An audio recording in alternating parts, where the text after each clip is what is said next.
Sometimes the best ship is the one you're happiest flying.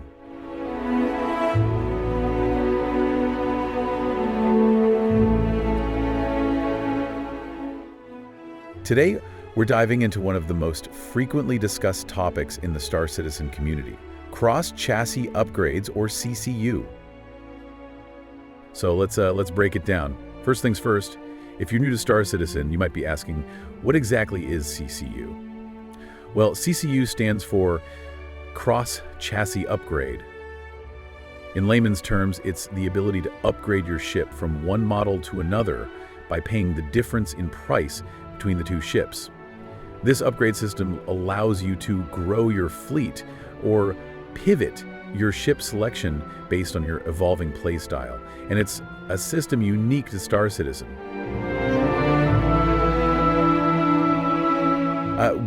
One of the biggest appeals of the CCU system is flexibility. Think of it this way. Maybe you initially backed the game and chose a small ship like an Aurora or a Batron, maybe like a Cutlass Black, and think, hey, that ship would really fit my playstyle. Instead of having to outright buy a whole new ship, the CCU system lets you upgrade from the Aurora to the Cutlass Black by paying the price difference. Pretty cool, right? Now, there's a bit more to the CCU system than just swapping ships. A lot of seasoned players like to CCU chain. You might be wondering, what on earth is a CCU chain? Well, it's a method some players use to create a path of upgrades over time. For instance, they may buy upgrades during special sales, then apply these CCUs sequentially to gradually turn a low-cost ship into something much more valuable. This can be an effective strategy, especially if you're not ready to fully commit to an expensive ship at once.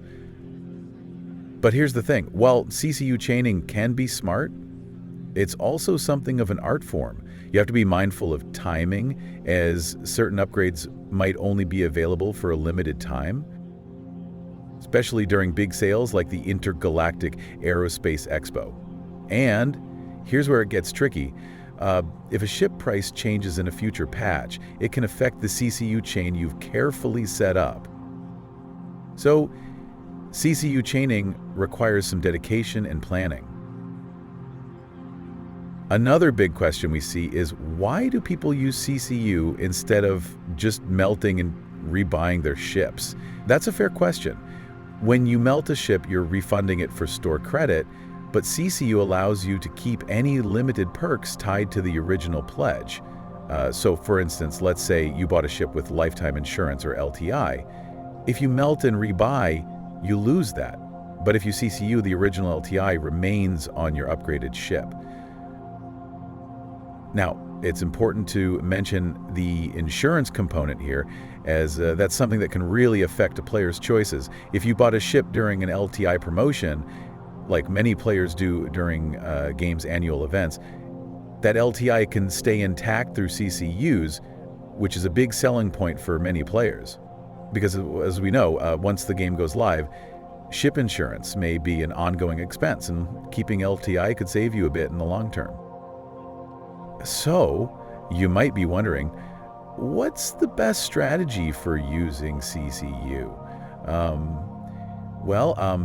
Everyone has their own approach. Some players like to keep a range of CCU upgrades in their buyback, just in case they change their minds.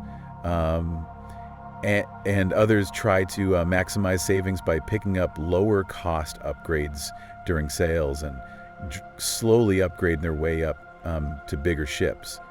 Personally, I'd say keep an eye out for the ships you really enjoy using. If you're heavily into the cargo hauling portion, CCing up to a Caterpillar or a Hull C might be more practical than going all the way to a combat ship like a Hammerhead. That being said, it's easy to get carried away. StarCitizen veterans will know the feeling. You start out with a modest ship, and a few CCUs later, you've got a fleet full of expensive ships. And here's a word of advice: try not to go overboard. The CCU system is meant to enhance your game experience, not overcomplicate it. A lot of players are tempted to constantly upgrade, but sometimes the best move is to fly what you enjoy and save the credits for gear or other upgrades. Another topic that comes up a lot is speculation. With CCU, some players speculate on ships, grabbing CCUs for popular ones, expecting them to go up in price. They plan to use these in the future to lock in a lower cost. CIG, StarCitizen's developer, occasionally raises ship prices as development progresses. A prime example, the Carrack. Many players picked up a CCU for it early on, knowing its price would likely rise as it became one of the game's most iconic exploration ships. But there's a fine line. Some players feel that the CCU system can encourage too much focus on min-maxing rather than enjoying the game itself.